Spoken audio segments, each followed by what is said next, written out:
کسی ایسے شخص کے کہے میں نہ آ جانا جو بہت قسمیں کھانے والا ہے، ذلیل ہے، شرارت سے اشارے کرنے والا، لگائی بجھائی کرنے والا، مال دینے میں بڑا بخیل، حد سے بڑھا ہوا بدکار، سخت خو اور اس کے علاوہ بدذات ہے۔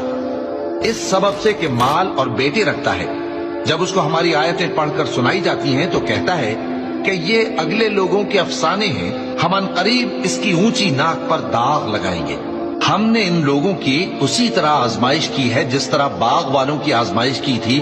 جب انہوں نے قسمیں کھا کھا کر کہا کہ صبح ہوتے ہوتے ہم اس کا میوہ توڑ لیں گے، اور انشاءاللہ نہ کہا، سو وہ ابھی سو ہی رہے تھے کہ تمہارے پروردگار کی طرف سے راتوں رات اس پر ایک آفت پھر گئی،